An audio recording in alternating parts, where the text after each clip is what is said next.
Welcome to the video. Today, we will talking about the global migration. At the end of this lesson, you should be able to identify the reason for the migration of people, explain why states regulate migration, and discuss the effect of global migration on the economic well-being of states. This lesson will look at the global migration and its impact on both sending and receiving countries. Now, what is global migration? When we say global migration, it is the movement of people across international borders, or it is a people who move in one country to the another country, either temporarily or permanently. Although we will cite numerous challenges relating to migration, migration should not be considered a problem. There's nothing moral or immoral about moving from one country to another. Today, global migration is characterized by unprecedented scale and complexity.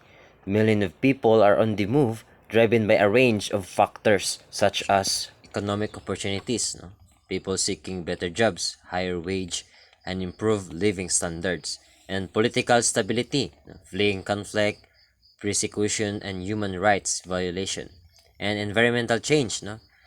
People live because of climate change, natural disasters, displaced by natural disasters, climate change, and resource scarcity, and family reunification, joining family members who have already migrated. People leave their home countries because of war persecutions, human rights violations, also the poverty and unemployment. They move because of work. They find things better jobs in the other country, and also they move for because of the climate change and natural disasters, and also the environmental degradations can displace people, forcing them to safer areas. There's different types of global migration. Number one, labor migration. So what is labor migration? This type of migration is driven by economic opportunities. It involves individuals moving from one country to another country for work or in response to recruitment drives. It can range from highly skilled professionals seeking specialized roles to low-skilled workers feeling labor shortage. Example, highly skilled labor migration as a software engineer from India moving to Silicon Valley for a job at a tech company. Number two is the forced migration. So what is forced migration? This refers to situations where people are compelled to leave their home countries due to factors beyond their control, such as conflict, persecutions, or natural disasters. Example, people fleeing war, violence, or persecutions in their home countries. In other words, forced migration is a people who move in another country due to factors beyond their control. And number three is international retirement migration.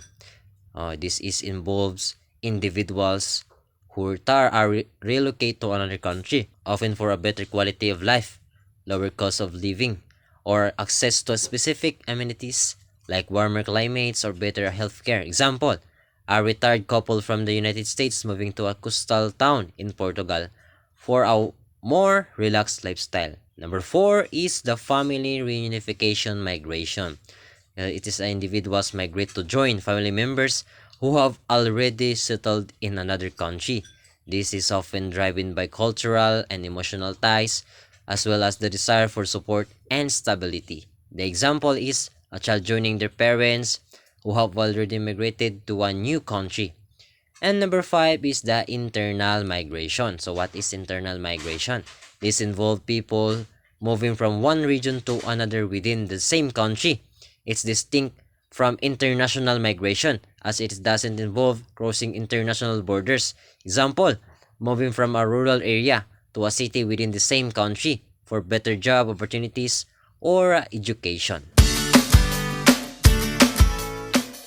Global migration is a complex issue with both positive and negative impacts. People move for various reasons, like better jobs, escaping conflict, or joining family.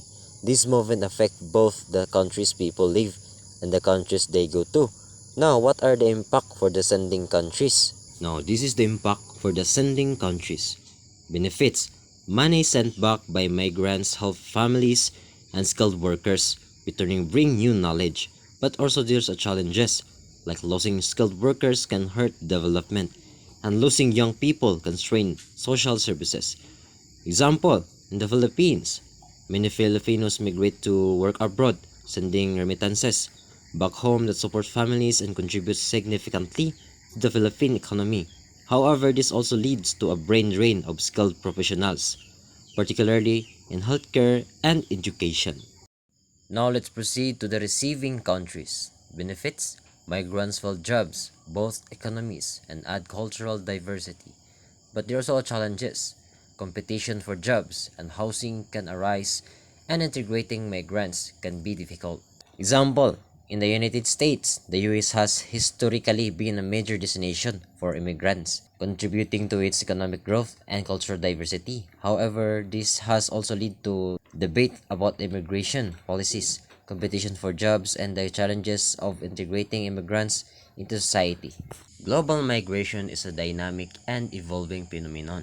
Understanding its causes, consequences, and potential solutions is essential for building a more just, equitable, and sustainable world. Overall, this is just a starting point for exploring the vast topic of global migration. There are many other aspects to consider, such as the role of technology and communication in facilitating migration, the impact of migration on social cohesion and identity, the challenges of integrating migrants into receiving societies, the ethical considerations surrounding migration policies.